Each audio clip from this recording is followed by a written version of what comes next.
حتى أهل البدع والأهواء، أهل البدع العقائدية وأهل البدع السياسية. أنا أقول بيننا وبينكم السلف، بيننا وبينكم الكتب، كان فيقول البدع بيننا وبينكم. بسم الله الرحمن الرحيم. الحمد لله الذي أرسل رسوله بالهدى ودين الحق ليظهره على الدين كله وكفى بالله الشهيدا. أشهد أن لا إله إلا الله وحده لا شريك له إقرارا به وتوحيدا، وأشهد أن محمدا عبده ورسوله صلى الله عليه وعلى آله وسلم تسليما مزيدا لا نبي بعده. Ikhwani fid din, a'azzani wa azzakumullah wa barakallahu fikum. Sebelum kita melanjutkan bacaan terhadap kitab kumpulan hadis sahih muttafaqun alaih yang diambil dari kitab Riyadhus Shalihin, yaitu 300 hadis sahih dikumpulkan oleh Syekh Abu Abdurrahman Abdullah Al-Riyani wafaqahullah. Setorakan terlebih dahulu hadis yang kita ambil terakhir kali. Dua hadis pendek-pendek semuanya. Yang pertama hadisnya Abi Musa Abdullah bin Qais Al-Asy'ari radhiyallahu ta'ala anhu. Yang kedua hadisnya Jarir bin Abdullah Al-Bajali radhiyallahu anhu. Hadis seputar disyariatkannya anjuran untuk mengagungkan kehormatan kaum muslimin dan penjelasan tentang hak-hak mereka, dan serta anjuran agar berlemah lembut dan juga berkasih sayang terhadap mereka. Yang hafal dua-duanya karena pendek barakallahu fiik, distorkan berbarengan serentak. Yang hafal cuma satu nanti setelahnya barakallahu fiik. Man hafidhal haditsain falyaqra.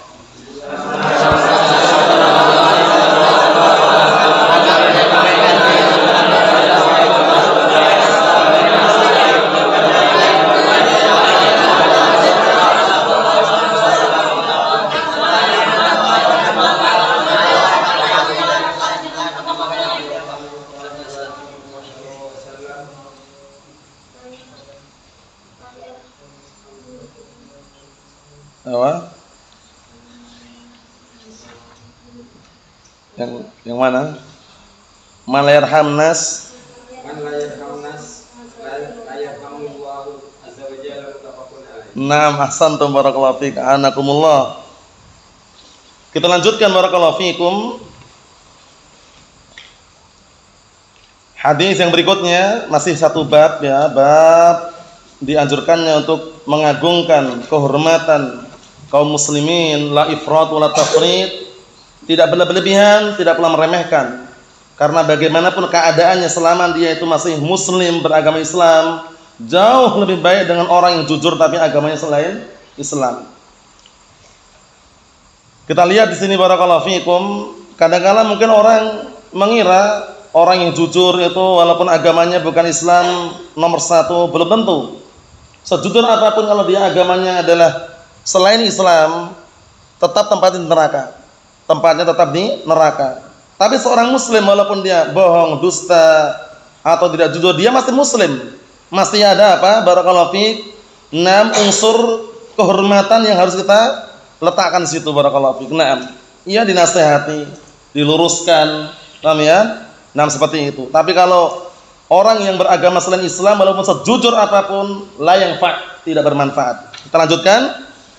Qala al-mu'allif rahimahullah, disimak baik-baik biar tahu artinya dan mudah untuk menghafalnya. Kita ambil dua karena hadis yang kedua sudah antum hafal semuanya di kitab Umdatul Ahkamnya atau kitab Bulughul Maram.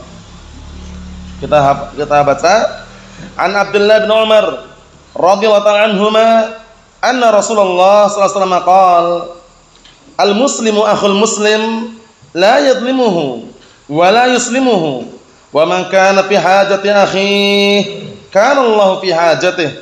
Wa man farraja 'an muslimin kurbatan farrajallahu 'anhu kurbatan qurbati yaumil qiyamah. Wa man satara musliman satarahu Allah yaumal qiyamah muttafaqun alaih. Ana artikan dari hadisnya Abdullah bin Umar radhiyallahu anhuma, kunyahnya siapa Abdurrahman? Abdullah bin Umar kunyahnya siapa? Abu Abdurrahman Abdullah bin Umar radhiyallahu taala anhuma. Sahabiyun jalil.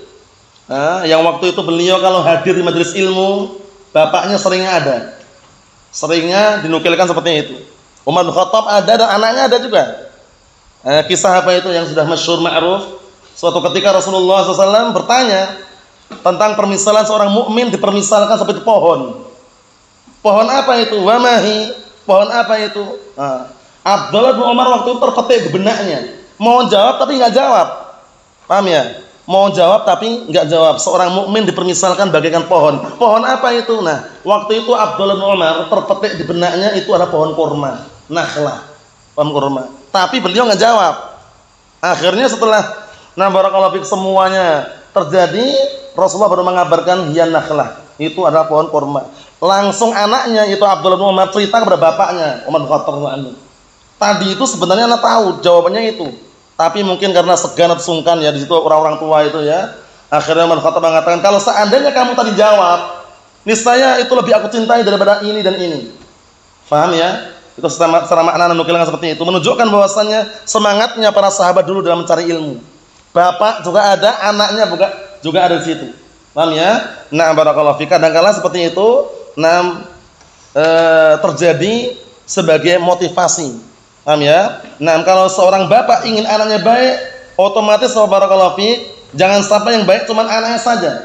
Bapaknya upayakan juga baik. Paham ya? Nah, barakallahu fik seperti itu. Karena yang namanya anak itu adalah aset yang paling nomor satu di dalam lingkupan keluarganya. Itu diantaranya adalah anak itu aset nomor satu, simpanan. Kalau kedua orang tua ada meninggal dunia, asetnya anak, harta ditinggalkan, jabatan ditinggalkan, kekayaan ditinggalkan. Tapi anak kalau dia saleh, barakallahu fiik, apalagi sunni salafi, mendoakan kedua orang tuanya, masya Allah, masuk dalam hadis apa? Idza matal insan inqata'a amaluh. Kalau seseorang meninggal dunia, terputus pahala amalnya kecuali 3.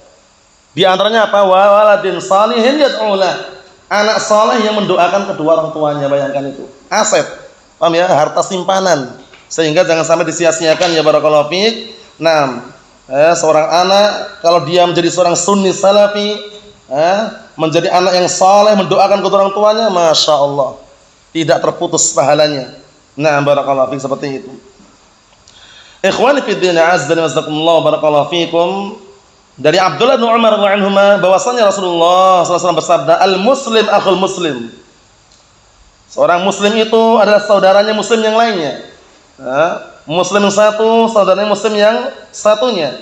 La yadlimuhu, maka tidak boleh mendoliminya. Wa la yuslimuhu, tidak boleh pula menyerahkan dia kepada orang yang hendak menyakitinya. Yuslimuhu maksudnya adalah menyerahkan dia kepada orang yang hendak menyakitinya. Itu namanya yuslimuh. Paham ya? Aslama yuslimu, jadi menyerahkan. Paham ya? Menyerahkan saudaranya muslim tadi itu kepada orang yang hendak menyakitinya, itu enggak boleh juga. Jadi kalau ada orang menyakitinya, tahan, jangan. Jangan sakiti. Seperti itu maksudnya. Naam. Wa man kana fi hajati akhi hajah da'un, artinya. Hajah artinya aun. Wa man kana fi hajati akhi, barang siapa yang dia menolong saudaranya, kana Allah fi hajatihi, maka sungguh Allah Ta'ala juga menolongnya. Karena dalam riwayat yang lain bagaimana? Dalam riwayat yang lain, wallahu fi aunil 'abdi ma kana al-'abdu fi auni akhihi. Dan sungguh Allah Ta'ala senantiasa menolong hambanya selama hamba tersebut menolong saudaranya. Pertolongan di sini tidak harus dengan harta, tidak harus dengan uang, tidak harus dengan fulus, tapi apa? Dengan nasihat juga pertolongan. Saudara kita melenceng, menyimpang dari jalan yang lurus, menyimpang dari siratal mustaqim, kita luruskan. Ya akhi ittaqillah, hadza haram, hadza halal.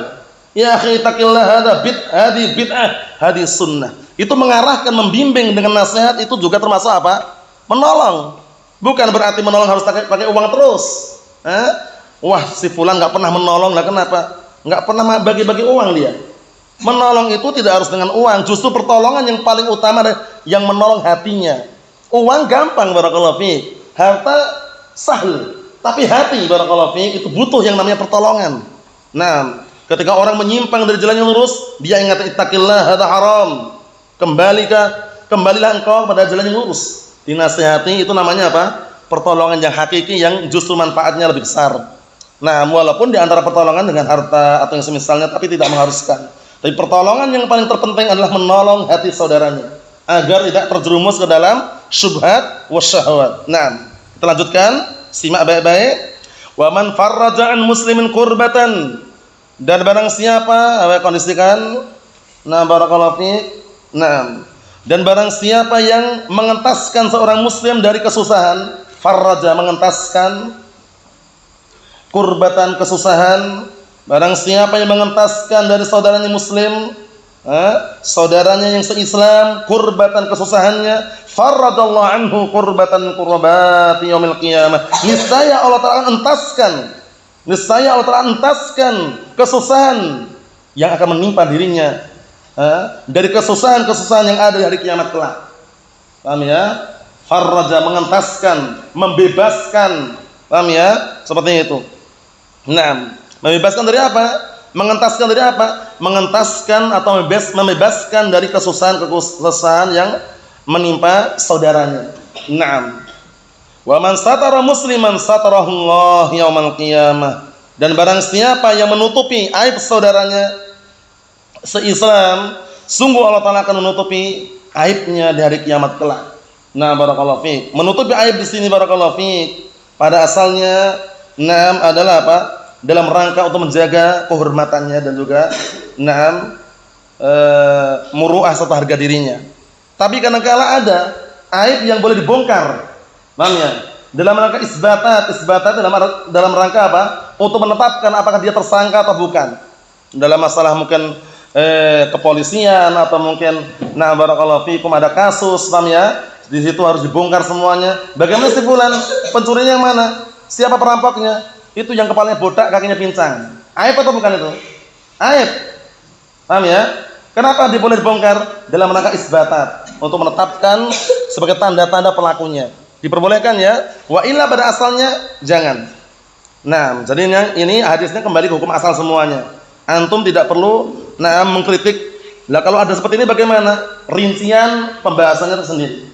Hukum asal dikondisikan. Hukum asalnya kita nggak boleh bongkar aib saudaranya.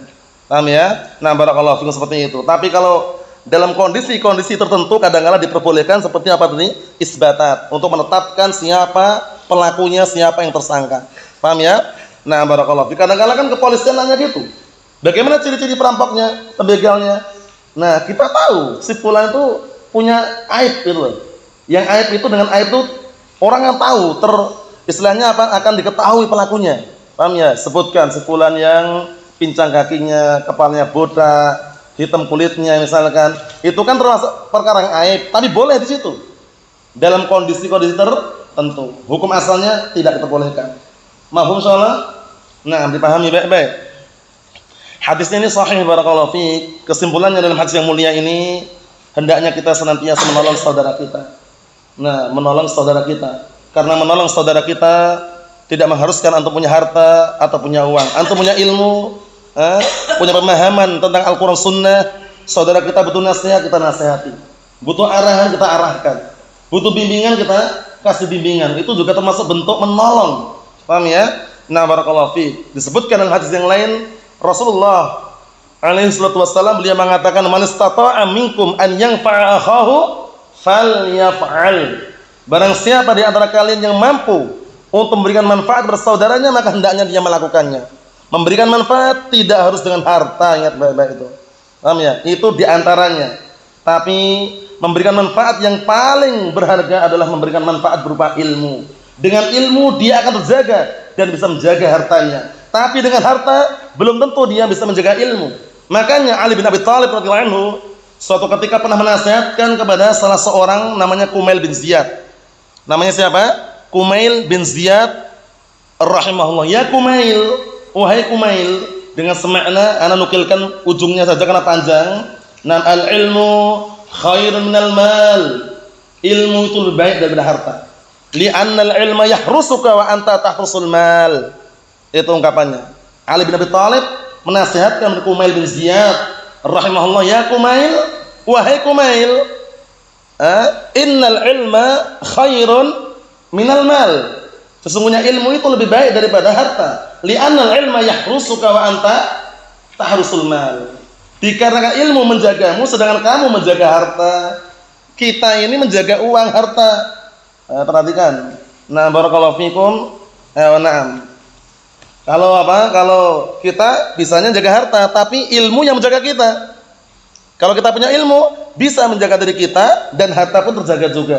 Tidak sembarangan di dalam barakallahu fiik menyalurkan atau juga mengeluarkan harta tersebut. Tapi kalau hanya bermodalkan harta, bermodalkan kekayaan, bermodalkan jabatan, kedudukan, belum tentu barakallahu fiik bisa mengkondisikan keadaan dirinya dan juga hartanya. Naam. Ikhwani fid din, azzani wa jazakumullah, barakallahu fiikum. Kemudian mengentaskan kesusahan saudaranya. Saudaranya punya kesulitan, butuh solusi, kasih solusi. Kalau antum punya solusi, kasih solusi. Paham ya? Ya akhi, ana ini uangnya terlalu banyak. Bagaimana ini? Apakah perlu ditaruh di bank? Padahal memungkinkan untuk dialihkan ke tempat yang lain misalkan, atau dengan cara yang lain. Kita arahkan yang terbaik terlebih dahulu. Jangan buru-buru beralasan darurat akhirnya nyimpan uang di bank. Uangnya cuma berapa? 1,5 juta. Paham ya? Langsung darurat ke bank. Ada dua solusi. Dua solusi ini kalau belum diterapkan jangan komentar lebih dahulu. Ini bagus sekali dua solusi ini. Kalau dia punya harta banyak, MM-an atau jutaan lah, sangat sulit untuk dia kondisikan dengan harta yang terlihat uang gitu. Pertama, dibelikan tanah, sertifikatkan, bismillah. Insyaallah biidznillah, dengan berjalannya waktu aman insyaallah. La riba wala syai'. Yang namanya tanah kalau tempat strategis, kedepannya insya Allah naik harganya. Aset tanpa riba. Pertama. Kedua, barakallahu fiik, dibelikan emas batangan. Emas batangan, beli ke toko-toko yang terpercaya, antum simpan dengan rahasia yang antum miliki. Paham ya? Nah, aman insya Allah bismillah. Mau disimpan di mana yang jelas, barakallahu fiik, bentuknya apa? Bisa di emas batangan tadi atau yang semisalnya. Kalau di bank jangan terburu-buru. Katanya ada syekh yang bolehkan, tapi dengan lafaz darurat. Darurat apa sih dobitnya ketentuan darurat itu? Enggak sembarangan. Uang cuma 1,5 juta disimpan di bank. Darurat. 1,5 juta taruh kantong aja enggak kelihatan. Ya enggak? Nah, barakallahu fiik, maksudnya bagaimana? Maksudnya jangan terburu-buru. Paham ya? Dikasih solusi terbaik dulu, praktekkan dulu benar atau tidak. Kalau enggak bisa sama sekali baru, karena di bank barakallahu fiik tidak bisa dijamin. Pertama, ikut andil melestarikan budaya ribawi yang ada di bank tersebut. Kedua, belum tentu aman. Jangan sampai kita merasa aman. Kalau banknya kebakaran bagaimana?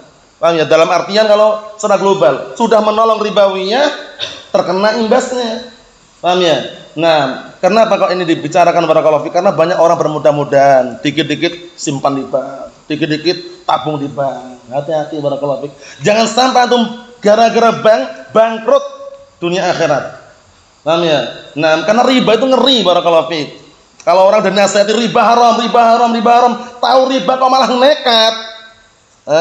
Malah nekat dia nyimpan uang ribawiyah tadi itu barakallahu fiik, atau transaksi ribawiyah, ancamannya apa? Perang. Melawan siapa? Allah dan Rasulnya. Paham ya? Nah, sebagaimana perkataan Allah Subhanahu wa taala, fa illam taf'alu fa'dhanu biharbin minallahi rasulih. Kalau mereka atau kalian yang ngerjakan, sudah dinasihati riba haram enggak ngerjakan, kumandangkanlah peperangan melawan Allah dan Rasulnya. Paham ya? Nah, barakallahu fiik. Wah, karena enggak punya uang aja berani ngomong kayak gitu. Kadang ada orang ngomong kayak gitu. Nyindir-nyindir gitu, enggak punya uang aja. Coba kalau punya uang. Ini permasalahannya bukan masalah punya uang enggak punya uang. Dunia akhirat ya akhi, barakallahu fiik. Punya uang atau enggak punya uang, sampaikan al-haq. Ya enggak? Nah, kita harus berusaha. Uang sebanyak apapun ya jangan disimpan di bank. Cari solusi yang terbaik.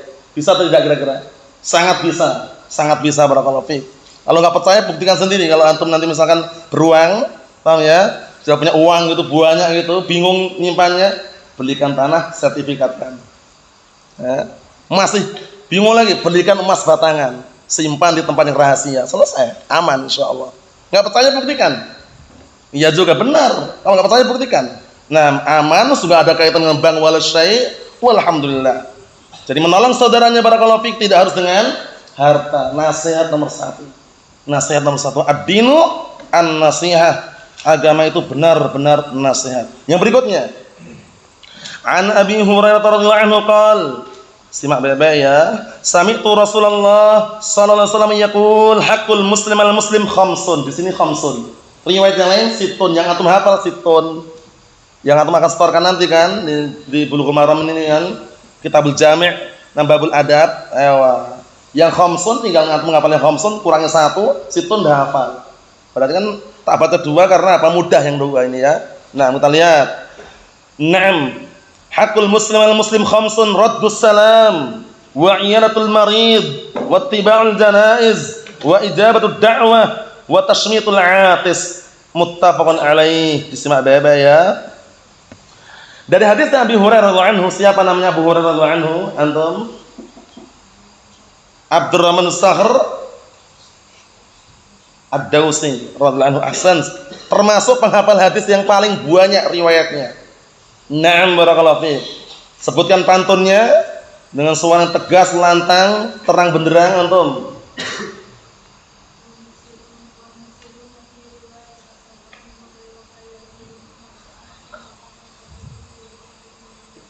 Naam, ahsan tabarakallahu fiik pantunnya. Nomor 1 Abu Hurairah. Wal muktsiruna fi riwayatil athar. Abu Hurairah tanya li Ibnu Umar wa Anasul hablu kal khudani wa Jabirun wa zaujatun nabiyyi. Totalnya tadi itu Abu Hurairah, Ibnu Umar, Abdullah bin Abbas, Abu Sa'id al-Khudri, Anas bin Malik, Jabir bin Abdullah, Aisyah Ummul Mukminin Ummi Abdullah radhiyallahu anha.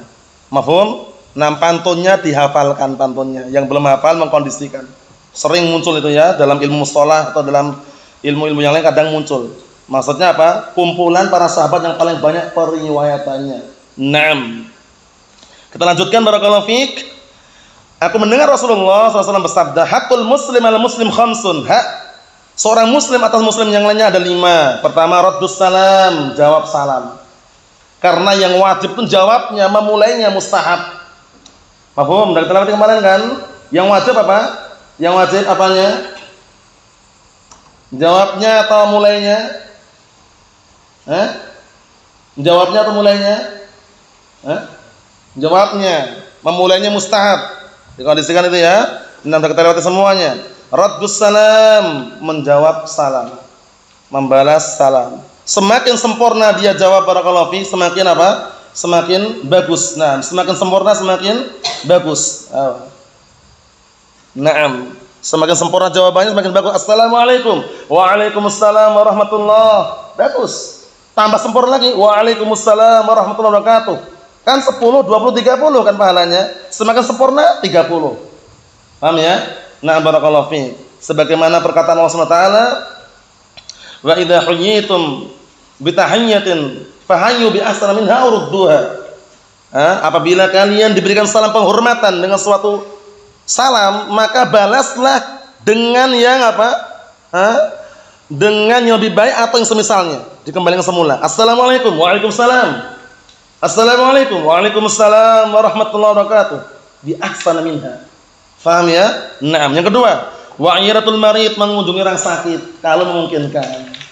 Karena tidak setiap orang sakit itu memungkinkan dikunjungi ya. Saudara antum di Kalimantan atau di Sumatera sana, antum di Jawa. Lagi sakit dia, ya akhirnya sakit, insyaallah besok tak jenguk. Ya kalau punya uang enggak masalah. Kalau tidak punya uang bagaimana? Ya chattingan SMS, kaifa haluk anta bi khair, hayyakallah al-mustahlan, Allah yashfi, syafakallah la ba'sa tahur insyaallah. Termasuk apa? Menghibur itu juga. Paham ya? Yang diinginkan sini mengunjungi orang sakit, bukan membawa oleh-olehnya.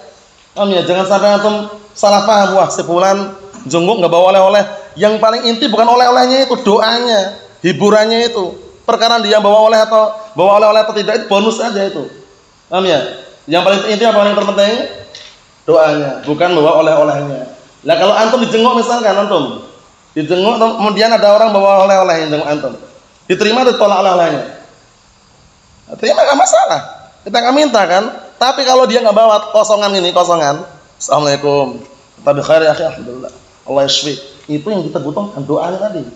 Paham ya? Nah, barakallahu fik, doa yang kita butuhkan bukan apa oleh-olehnya. Dikondisikan itu. Nah, berikutnya wattiba'ul janaiz, dan mengikuti jenazah. Mengikuti jenazah kalau hanya mengikuti sampai dimakamkan itu satu qirat tok. Satu qirat saja.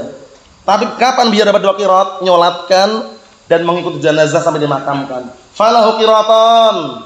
Maka dia akan mendapatkan 2 qirat. Ditanya, "Ya Rasulullah, wa mal qiratan?" Wahai Rasulullah, apa itu 2 qirat? Apa kata Rasulullah alaihi salatu wassalam? Mislu al-jabalaini al-azimain. Seperti 2 gunung besar. Masing-masing gunung seperti Jabal Uhud. Masya Allah. Nyolatkan jenazah plus mengantar jenazah sampai dimakamkan. Mahfum salam ya. Nah, barakallahu fikum seperti itu. Ikhwani fi din, azza wa jalla, barakallahu fikum. Yang berikutnya wa ijabatud da'wah, memenuhi undangan. Undangan apa yang wajib dipenuhi? Walimatul urs. Sudah kita lewati berkali-kali. Undangan walimatul urs.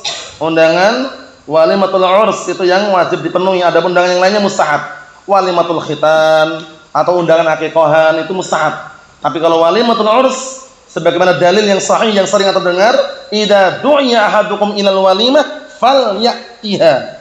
Idza du'iya ahadukum ilal walimah falyatiha. Apabila salah seorang di antara kalian diundang walimah, datangilah. Lamnya lamul amr situ, falyatiha. Paham ya? Dikondisikan itu ya. Naam. Jadi yang wajib untuk penuhi undangannya adalah undangan walimatul urs. Ini pun ada apa? Ada catatannya. Kapan itu? Kalau tidak ada barakallahu fik fitnah atau sesuatu yang haram yang di situ yang tidak bisa diingkari. Musik, dangdutan, pesta khamr misalkan atau pesta perjudian misalkan enggak bisa mengingkari. Di situ apa? Dia boleh minta udzur. Paham? Wa illa hukum asalnya apa? Wajib memenuhi undangan walaupun antum enggak makan. Walaupun antum enggak makan, karena yang diwajibkan itu datang memenuhi undangannya. Kalau antum menaruh puasa, datang misalkan ke salaman, ketemu orangnya, kemudian menghibur atau ngasih doa misalkan, sudah bagus. Antum lanjutkan puasanya enggak masalah. Tapi kalau batal, kalau itu adalah puasa sunnah, enggak ada dosa di situ. Paham? Jadi yang diinginkan memenuhi undangannya, bukan makannya ya. Nah, bukan makannya. Kalau antum ternyata mau makan di situ ya enggak masalah. Nah, biasanya seperti itu ya. Tapi kalau tetap lanjutkan puasanya, puasa sunnah misalkan, atau enggak batalkan, enggak ada larangan, tapi dipenuhi undangannya. Yang berikutnya wa tasmitul atis, yang kelima tasmitul atis, mendoakan orang yang bersin. Mendoakan orang yang bersin. Tasmit itu lafaz yarhamukallah. Tasmit lafaz apa? Yarhamukallah. Jangan sampai gagal paham. Kapan ini diucapkan lafaz yarhamukallah ini? Kapan diucapkannya? Antum? Muhammad? Kapan diucapkan lafaz yarhamukallah itu kapan?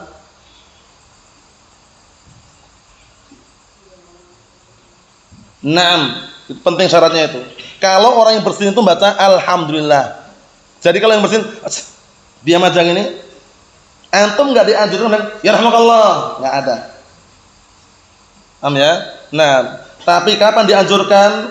Kapan barakallahu fiik diwajibkan itu ketika saudaranya bersin kemudian baca alhamdulillah.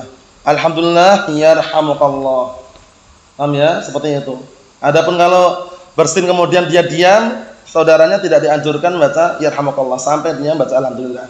Naam, seperti itu. Itu yang 5. Yang sekarang yang 6, wa fi riwayatil muslimin, dan dalam riwayat Muslim, hakul musliman muslim sittun. Hak seorang muslim atau muslim yang lainnya ada 6. Idza laqitahu fasallim alaihi, apabila engkau berjumpa ucapan salam kepadanya. Wa idza da'aka fajibhu, apabila dia mengundangmu penuhilah undangannya. Wa idza stansahaka fansahlah, apabila dia minta nasihat kepadamu maka berikanlah nasihat untuknya. Wa idza atasa fahamidallah, ini tambah jelas lagi nih. Wa idza atasa fahamidallah fashamidhu, apabila dia bersin kemudian baca alhamdulillah, maka doakanlah dia dengan apa? Yarhamukallah. Itu kalau laki-laki. Kalau perempuan yarhamukillah, yarhamukillah. Nah, wa idza marida fa'udhu wa idza mata fattabi'hu, apabila dia sakit jenguklah, dan apabila dia meninggal ikutilah jenazahnya. Nah, ikhwani fid din, azza wa jalla, barakallahu fikum. Ini hadis yang kita baca, nastorkan pada pertemuan yang akan datang insyaallah taala, jangan sampai terlewatkan. Nah, kesimpulannya di antara 6 hak tersebut atau 5 hak tadi, di antaranya apa? Mendoakan orang yang bersin. Karena bersin itu datang dari siapa? Akhnawa Bersin datang dari setan atau dari siapa? Dari Allah Subhanahu wa taala. Apa yang datang dari setan itu? Menguap. Dibedakan. Kalau menguap datang dari setan. Karena biasanya kalau orang menguap tuh lemas badannya, capek, ngantuk, enggak semangat. Tapi kalau bersin, ini tak sebutan berkali-kali ya. Kalau bersin itu biasa orang semangat. Bersin plong. Coba kalau orang mau bersin tertahan, kecewa biasanya. Coba bersin sampai sini nggak jadi, kecewa. Karena bersin datang dari Allah Taala gitu loh. Paham ya? Sedangkan menguap datang dari setan. Antum lihat ketika orang menguap, biasanya ngapain orangnya? Biasanya ngapain orangnya? Kalau menguap itu biasanya bagaimana keadaan dia biasanya? Lemas, ngantuk, nggak semangat, keluntrah-keluntruh bahasa Jawanya gitu ya. Nah, barakallahu seperti itu. Tapi kalau bersin, masya Allah. Nah, barakallahu fi kalau bersin, masya Allah. Nah, seperti itu. Wallahu a'lam bishawab. Walhamdulillah.